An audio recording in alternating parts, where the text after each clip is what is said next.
Imagine a regime that ruled a nation for more than 20 years, a leader feared across the Middle East, an army once considered one of the strongest in the region. Yet, in just 21 days, it all collapsed. Cities fell, soldiers disappeared, and the statue of Saddam Hussein crashed to the ground in the heart of Baghdad. But here's the real question history still asks. How did it happen so fast? Was it the overwhelming power of the United States during the 2003 invasion of Iraq, or were the foundations of Iraq already crumbling long before the first missile struck? In the next few minutes, we will uncover the hidden weaknesses, the secret decisions, and the dramatic moments that caused one of the fastest regime collapses in modern war history. Stay with this story, because what you're about to discover might completely change how you understand the fall of Saddam. We'll explain everything in this video, step by step. Don't skip it, ladies and gentlemen. History is often remembered through long wars, battles that drag on for years, cities that resist until the last bullet is fired. But sometimes history surprises us. Sometimes a regime that seemed unshakable collapses almost overnight. In March 2003, the world watched as the powerful government of Saddam Hussein, a man who had ruled Iraq with iron authority for more than 2 decades, began to crumble in a matter of weeks. Many expected a long, brutal war. But that is not what happened. Instead, the regime fell with shocking speed. So the question that still echoes through history is simple, yet profound. Why did Saddam fall so quickly? To understand the answer, we must go back to the beginning. The storm begins on March 20th, 2003. The skies over Baghdad lit up with fire. This moment marked the beginning of the 2003 invasion of Iraq, led primarily by the armed forces of the United States and its coalition partners, including the United Kingdom. The opening strikes were known as Shock and Owl. Missiles streaked across the night sky. Precision bombs targeted government buildings, communication centers, and military headquarters. The goal was psychological as much as military. Coalition planners believed that overwhelming force could paralyze the Iraqi leadership before the war had even truly begun. And in many ways it worked. Within hours, the command structure of Saddam's government began to fracture. Communication lines were disrupted. Military commanders were cut off from leadership. Confusion spread throughout the Iraqi defense network, but the speed of Saddam's collapse cannot be explained by bombs alone. The real story runs much deeper. A military that looked strong, but wasn't on paper. Iraq had one of the largest armies in the Middle East, hundreds of thousands of soldiers, thousands of tanks, elite units such as the Republican Guard to outside observers. It appeared formidable, but appearances can be deceiving. Years of international sanctions had quietly hollowed out the Iraqi military. Since the end of the Gulf War, Iraq had struggled under severe economic restrictions imposed by the United Nations. Fuel was scarce. Equipment was outdated. Maintenance had been neglected. Many tanks barely worked. Radar systems were obsolete. Air defenses that once seemed powerful were now shadows of their former strength. Meanwhile, coalition forces arriving in the region represented the most technologically advanced military machine in the world. Satellite surveillance, stealth aircraft, precision-guided weapons, night vision, real-time battlefield intelligence. The gap between the two forces was enormous. But technology alone does not win wars. Morale does. The fear inside Saddam's army. For decades, Saddam ruled through fear. His intelligence services watched everyone, generals, soldiers, even loyal party members. Disobedience could mean prison, torture, or death. As a result, many Iraqi commanders were terrified to make independent decisions. They waited for orders from Baghdad, orders that often never came. When coalition forces began their rapid advance toward Baghdad, Iraqi units were confused. Some soldiers fought, many simply abandoned their positions. Others removed their uniforms and went home. It was not always cowardice. Sometimes it was survival. After years of hardship and dictatorship, many Iraqi soldiers simply did not believe the regime was worth dying for. The lightning advance coalition forces moved with stunning speed. Columns of tanks and armored vehicles raced across the Iraqi desert, bypassing many cities instead of stopping to fight street battles. The strategy was simple: reach Baghdad as fast as possible. American forces, supported by British units in the south, pushed north through sandstorms, heat, and sporadic resistance. Within just 3 weeks, coalition troops were approaching the Iraqi capital, the heart of Saddam's power, Baghdad. For decades, Saddam had carefully built an image of invincibility. Giant statues, massive portraits, endless propaganda. But propaganda cannot stop tanks. The moment the world remembered on April 9th, 2003, one of the most symbolic moments of the war unfolded. In central Baghdad, civilians gathered around a towering statue of Saddam Hussein. Soon, U.S. troops arrived. With cables and armored vehicles, they pulled the statue down. The image flashed across television screens around the world. The fall of that statue became a symbol of the fall of the regime itself. In that moment, the power that had ruled Iraq for more than 20 years was gone. But Saddam himself had disappeared. The leader without a kingdom as Baghdad fell. Saddam went into hiding. His government collapsed. His ministry stopped functioning. His army dissolved. For months, coalition forces searched for him across Iraq. Finally, in December 2003, near the city of Tikrit, soldiers discovered him hiding in a small underground bunker. A narrow hole in the earth, the man who once ruled millions, hiding beneath the ground. The deeper truth: so why did Saddam fall so quickly? It was not just because of superior weapons. It was not only because of the coalition invasion. It was because the foundations of his power were already crumbling. A weakened military, a fearful leadership structure, an exhausted population. And a war strategy designed for speed and shock.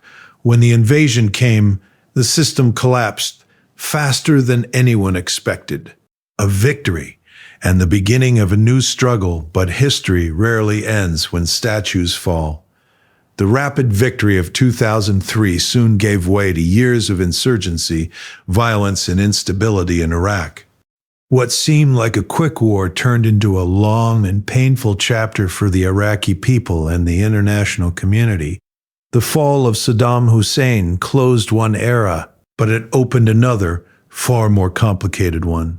If you stillness in these words, subscribe to join T's space of presence and share you deepest now in the comments below. When the guns of the Gulf War finally fell silent in 1991, the battlefield victory against Saddam Hussein did not end the pressure on Iraq. Instead, a different kind of war began. One fought not with tanks and missiles, but with isolation, restrictions, and economic strangulation imposed by the United Nations. These sanctions were designed to force Saddam's government to dismantle its weapons programs and comply with international demands. But over the following years, they would slowly drain the strength of an entire nation and quietly weaken the foundations of Iraq's military power. In the early 1990s, Iraq's armed forces were still remembered as one of the largest and most battle-hardened armies in the Middle East. They had fought for 8 brutal years in the Iran-Iraq War, a conflict that consumed hundreds of thousands of lives and left deep scars across the region. That war had forged an army accustomed to hardship, desert warfare, and relentless combat. But the end of the Gulf War left Iraq in a shattered condition. Bridges lay in ruins, factories stood silent, and critical infrastructure had been heavily damaged by coalition bombing campaigns. The sanctions regime that followed was sweeping and severe. Iraq's ability to import goods was heavily restricted. Industrial equipment, spare parts, advanced electronics, and many materials that could potentially be used for military purposes were banned or tightly controlled. While the official goal was to prevent Saddam from rebuilding weapons programs, the reality on the ground was far more complex. The restrictions choked the Iraqi economy and crippled its ability to maintain the vast military machine it had built during the 1980s. Modern armies depend on constant maintenance. Tanks require replacement parts. Aircraft need specialized components. Radar systems must be updated. Without these lifelines, even the most powerful military gradually begins to decay. Throughout the 1990s, Iraqi armored units struggled to keep their vehicles operational. Engines failed. Fire control systems broke down. Ammunition stocks aged and deteriorated. Mechanics were forced to cannibalize damaged equipment, stripping parts from one vehicle just to keep another running. The Air Force faced an even harsher reality. During the Gulf War, many Iraqi aircraft had been destroyed or forced to flee to neighboring countries. The planes that remained were increasingly difficult to maintain. Advanced fighter jets required electronics and components that Iraq could no longer legally import. Pilots flew less frequently as fuel supplies tightened and maintenance problems mounted. Over time, the once formidable Iraqi Air Force became largely grounded, its presence in the skies fading year by year. Sanctions also devastated Iraq's economy, which had already been strained by years of warfare. Oil exports, the lifeblood of the country, were restricted under international control. Government revenues collapsed, making it increasingly difficult for the state to fund its military institutions. Soldiers' salaries lost value as inflation rose. Living standards for ordinary Iraqis deteriorated sharply. Families struggled to afford basic necessities, and many young men who might once have seen the army as a stable career began to view it as another institution caught in the nation's economic collapse. The morale of Iraqi troops quietly eroded during this period. Many soldiers were poorly equipped and underpaid. Training exercises became less frequent as fuel and ammunition were rationed. Equipment that once symbolized national strength now stood rusting in storage yards or hidden in bunkers, too damaged or outdated to be used effectively. Officers understood the reality, but speaking openly about the military's decline was dangerous in a regime where criticism of leadership could carry severe consequences. Meanwhile, the Iraqi state tried to project an image of strength to the outside world. Massive military parades were staged in Baghdad. Television broadcasts showed columns of tanks and disciplined soldiers marching under giant portraits of Saddam Hussein. These displays were meant to reinforce the perception that Iraq remained net of formidable power despite international pressure. Yet behind the carefully orchestrated spectacle, the armed forces were slowly losing their operational readiness. The sanctions regime also restricted the import of technologies essential for modern warfare.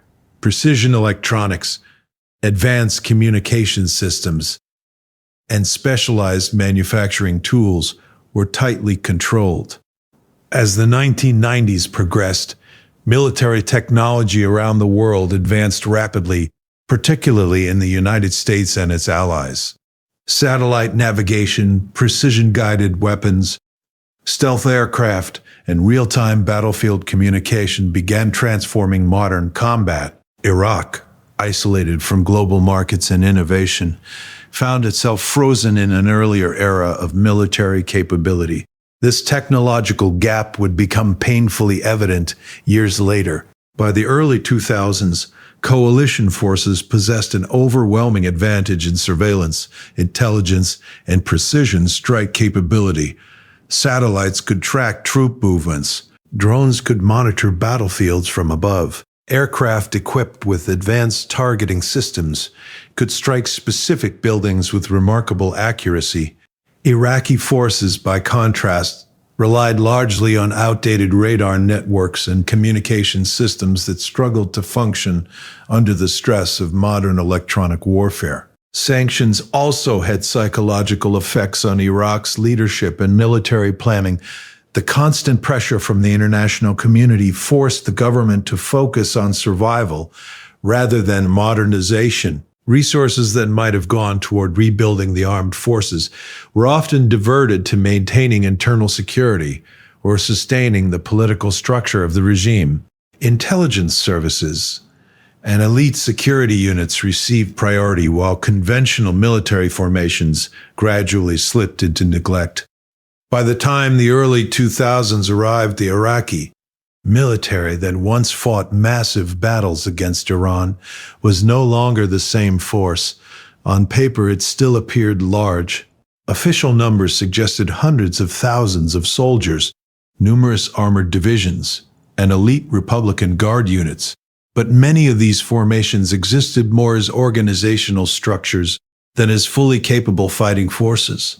Equipment shortages, limited training, and aging technology had eroded their effectiveness. This slow decline was not always visible to outside observers. Intelligence agencies around the world debated the true condition of Iraq's military capabilities. Some analysts feared that Saddam might still possess hidden strength or unconventional weapons programs. Others suspected that the sanctions had hollowed out the country's military far more deeply than anyone realized. The truth lay somewhere in between, concealed behind secrecy, propaganda, and years of international isolation. Inside Iraq, ordinary soldiers and officers lived with the daily reality of these limitations. They knew their vehicles were aging.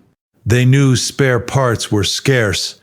They knew that training exercises were shorter and less frequent than in earlier years. Many quietly understood that if a new war came, they would face an opponent with vastly superior resources and technology. Yet, open discussion of such concerns was dangerous in a political system built on loyalty and fear. The cumulative effect of these years of sanctions was not a dramatic collapse, but a slow, grinding erosion, like metal exposed to relentless desert winds.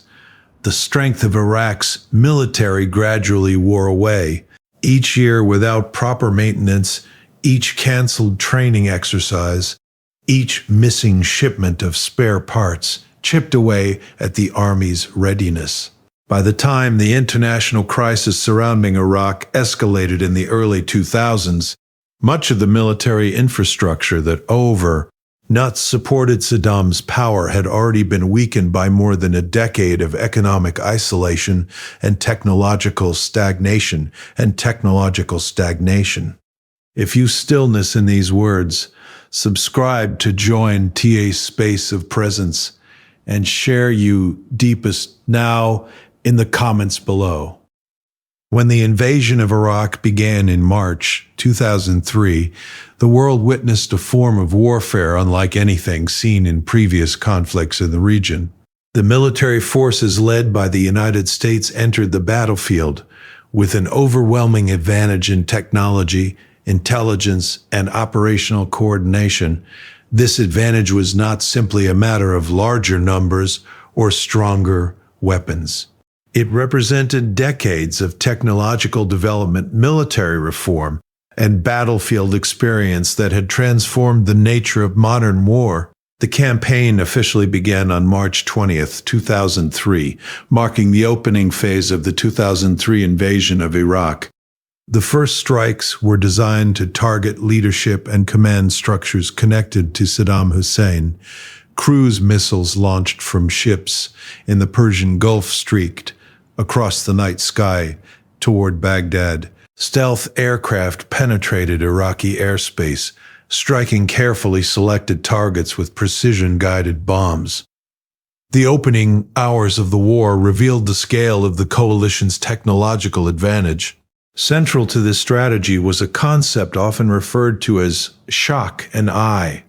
The idea was simple yet powerful: overwhelm the enemy with such a sudden and intense display of force that their ability to respond would collapse almost immediately.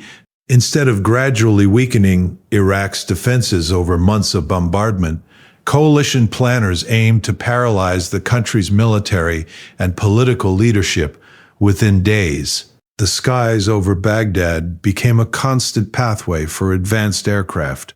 American stealth bombers, invisible to many radar systems, flew deep into Iraqi territory to strike high-value targets. Fighter jets, equipped with advanced targeting systems, delivered precision-guided munitions capable of hitting specific buildings or military facilities with extraordinary accuracy. These weapons dramatically reduced the need for large-scale bombing campaigns and allowed coalition forces to dismantle Iraqi command centers with remarkable speed. Satellite technology also played a crucial role in the campaign. Modern military satellites provided coalition commanders with real-time imagery of Iraqi troop movements, defensive positions, and infrastructure. From command centers thousands of miles away, analysts could track developments on the battlefield almost instantly. This constant flow of intelligence allowed commanders to adapt their strategies quickly and maintain pressure on Iraqi defenses. Another major advantage came from the coalition's mastery of electronic warfare. Iraqi radar networks and communication systems were vulnerable to sophisticated jamming technology. Coalition aircraft were able to disrupt Iraqi air defense systems, preventing them from effectively detecting or targeting incoming aircraft. As a result, many Iraqi surface-to-air missile batteries struggled to operate effectively during the opening stages of the war. The Iraqi military had once invested heavily in air defense systems during earlier decades, particularly during the Iran-Iraq War, and later in preparation for the Gulf War. But by 2003, many of these systems were outdated and poorly maintained. Against the advanced electronic warfare capabilities of coalition forces, they proved largely ineffective. While the air campaign disrupted Iraq's command and defense systems, ground forces began their rapid advance across the desert. Armored divisions equipped with modern tanks and infantry fighting vehicles moved north from Kuwait toward the heart of Iraq. The most prominent of these were American M1A2 Abrams tanks and Bradley fighting vehicles, supported by mobile artillery and attack helicopters. These units formed highly mobile spearheads capable of moving quickly while delivering overwhelming firepower. One of the defining characteristics of the coalition ground strategy was speed. Instead of advancing slowly and capturing every town along the way, coalition forces often bypassed heavily defended urban areas. Their primary objective was the Iraqi capital, Baghdad. By focusing on rapid movement toward the political center of Saddam's regime, commanders hoped to collapse the government before it could organize a prolonged defense. Attack helicopters such as the Apache played a vital role in supporting advancing ground troops. These aircraft were equipped with advanced sensors that allowed them to operate at night and in difficult weather conditions. Armed with powerful missiles and cannons, they could destroy armored vehicles, defensive positions, and enemy troops from a distance. Their presence gave coalition forces a powerful advantage in mobile warfare. Precision-guided weapons became one of the defining tools of the campaign. Unlike earlier wars where bombing often caused widespread destruction across large areas, many coalition strikes in 2003 were carefully targeted. Laser-guided bombs and satellite-guided munitions allowed pilots to strike specific buildings, bunkers, or command posts. This capability enabled coalition forces to dismantle key elements of Iraq's military infrastructure while maintaining the rapid pace of the offensive. Communication technology also transformed the way coalition forces operated. Modern battlefield communication systems allowed soldiers, pilots, and commanders to share information instantly. Ground troops could request air support within minutes. Aircraft could receive updated targeting data while already in flight. This level of coordination made coalition operations far more flexible and responsive than those of Iraqi forces, whose communication networks were often disrupted or outdated. Night operations further demonstrated the technological gap between the two sides. Coalition soldiers were equipped with night vision devices that allowed them to operate effectively in darkness. Tanks and helicopters could identify targets at night using thermal imaging systems that detected heat signatures. Iraqi forces lacking comparable equipment often found themselves unable to fight effectively once the sun went down. Logistics also played an important role in the coalition's success. Supplying a modern army requires enormous quantities of fuel, ammunition, spare parts, and food. Coalition planners had prepared for months, organizing complex supply lines stretching from ports and bases in the region into the advancing battlefield. Convoys of trucks moved constantly across the desert, ensuring that frontline units remained fully supplied even as they advanced hundreds of kilometers into Iraqi territory. Psychological pressure accompanied the military campaign. Coalition aircraft dropped leaflets, encouraging Iraqi soldiers to surrender and warning them that resistance would be futile against the overwhelming power of coalition forces. Radio broadcasts and loudspeaker messages delivered similar warnings. These psychological operations were intended to weaken Iraqi morale and encourage soldiers to abandon their positions rather than fight a losing battle. The cumulative effect of these advantages was devastating for Iraq's ability to coordinate a defense. Command centers were struck from the air. Communication networks were disrupted. Units in the field struggled to receive clear instructions. Coalition forces, moving rapidly and supported by superior intelligence and technology, were able to penetrate deep into Iraqi territory within a matter of days. As the offensive continued, coalition troops approached Baghdad with remarkable speed. Armored units conducted daring raids into the city, testing Iraqi defenses and demonstrating their ability to operate even within the capital. These operations further weakened the perception that Saddam's government could defend its own seat of power. Each phase of the campaign demonstrated the extent to which modern warfare had evolved. Precision weapons, satellite intelligence, advanced aircraft, electronic warfare, and highly coordinated ground operations combined to create a military force capable of dismantling conventional defenses with extraordinary speed. Iraqi forces, already weakened by years of sanctions and technological isolation, struggled to respond effectively against this level of military sophistication. If you stillness in these words, subscribe to join the space of presence and share you deepest now in the comments below. For decades, the power of Saddam Hussein rested not only on military strength, but on fear. Fear shaped the structure of the government, the behavior of military commanders, and the daily lives of soldiers across Iraq. This system created the image of total loyalty and discipline, but beneath the surface it produced a fragile command structure and a military culture where initiative was dangerous and hesitation was common. Saddam had come to power in 1979 through a political system that demanded absolute obedience. From the beginning of his rule, loyalty was enforced through a network of intelligence agencies and security forces. Officers in the army were carefully monitored, and any suspicion of disloyalty could lead to imprisonment or execution. Generals were promoted not only for their military ability but for their loyalty to the regime and to the ruling party. This system created an army that appeared strong on the outside but operated under immense psychological pressure. Commanders understood that mistakes on the battlefield could carry political consequences. A failed operation might not simply be considered a military setback.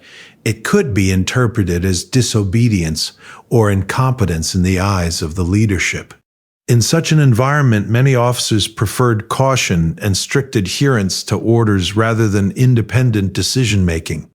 During the long years of the Iran-Iraq War, Iraqi commanders often received highly centralized instructions from Baghdad. Strategic decisions were frequently made at the highest levels of government, and field officers were expected to execute those plans without deviation. While this system sometimes allowed the leadership to maintain tight control, it also limited the flexibility of commanders who might otherwise adapt quickly to changing battlefield conditions. The culture of fear intensified after the Gulf War. The defeat of Iraqi forces and the uprisings that followed in parts of the country made Saddam even more determined to maintain absolute control over the military. Elite units such as the Republican Guard received better equipment and greater privileges, but they were also closely watched by internal security organizations. Loyalty was constantly tested, and officers understood that their careers, and sometimes their lives, depended on demonstrating unwavering obedience. By the early 2000s, this political environment had deeply shaped the mentality of Iraq's armed forces. Soldiers followed orders, but initiative was rare. Communication flowed downward from the top rather than upward from the battlefield. Officers often waited for clear instructions before taking action, even in situations where rapid decisions were necessary. When the 2003 invasion of Iraq began in Nexus, March 2003, these weaknesses quickly became apparent. Coalition airstrikes targeted command centers, communication facilities, and leadership compounds across the country. As these strikes disrupted the central command structure, many Iraqi units suddenly found themselves cut off from direct instructions. In a military culture accustomed to centralized control, this disruption created confusion. Field commanders who might have acted independently in other armies often hesitated, unsure whether new orders would arrive or whether acting on their own authority might later be judged as disobedience. The fear of making the wrong decision lingered even as coalition forces advanced rapidly across Iraqi territory. Morale among ordinary soldiers was also fragile. Years of economic hardship and sanctions had taken a toll on Iraqi society. Many soldiers came from families struggling with poverty and shortages of basic goods. Their military service offered limited financial reward and uncertain prospects for the future. While some units remained loyal to the regime, others lacked a strong emotional commitment to defend it. Coalition psychological operations further exploited these weaknesses. Leaflets were dropped from aircraft urging Iraqi troops to surrender and promising that those who laid down their weapons would be treated humanely. Radio broadcasts carried similar messages, encouraging soldiers to avoid unnecessary bloodshed. For many Iraqi troops, already uncertain about their leadership and their chances of success, these messages reinforced existing doubts. Another factor affecting morale was the growing awareness of the coalition's technological superiority. Iraqi soldiers could see the constant presence of advanced aircraft overhead. Precision strikes destroyed military installations with remarkable accuracy. Armored vehicles moving across the desert were often targeted by helicopters or aircraft before they could engage coalition ground forces. These experiences created a sense that the battlefield was controlled by an enemy possessing overwhelming power. In some cases, Iraqi units attempted to resist, particularly those belonging to elite formations such as the Republican Guard. These units were considered more loyal to Saddam and were expected to defend key positions around major cities, especially Baghdad. Yet even among these formations, communication problems and the rapid pace of coalition advances made coordinated defense extremely difficult. Reports from the battlefield describe situations in which Iraqi soldiers abandoned equipment or removed their uniforms before returning home. This was not always an act of cowardice. For many soldiers, it was a practical response to a situation that appeared hopeless. Without clear leadership, reliable supplies, or confidence in victory, the incentive to continue fighting diminished rapidly. The structure of Iraq's command system also meant that if senior leadership disappeared or communication lines failed, entire units could become effectively paralyzed. Orders that once flowed through centralized channels suddenly stopped. Field commanders who had been conditioned to wait for instructions often found themselves uncertain about how to proceed. Meanwhile, coalition forces operated under a very different command philosophy. Officers at multiple levels were trained to make independent decisions based on changing battlefield conditions. Communication networks allowed rapid coordination between ground troops, aircraft, and command centers. This decentralized flexibility enabled coalition units to respond quickly to unexpected situations and maintain momentum during their advance. The contrast between these two systems became increasingly clear as the war progressed. Coalition troops continued moving toward Baghdad, bypassing strong points and maintaining a fast operational tempo. Iraqi forces, struggling with disrupted communications and uncertain leadership, found it difficult to organize an effective, coordinated defense. In the final days before the fall of Baghdad, many Iraqi soldiers were no longer fighting with the confidence that comes from strong leadership and clear strategy. Instead, they faced a battlefield where orders were scarce, resources were limited, and the outcome of the conflict seemed increasingly inevitable. The fear that had once maintained discipline within the military now contributed to hesitation and confusion as the chain of command weakened under the pressure of modern warfare. If you stillness in these words, subscribe to join the space of presence and share your deepest now in the comments below. If you stillness in these words, subscribe to join the space of presence and share your deepest now in the comments below. Thank you for listening, and don't forget to like and subscribe.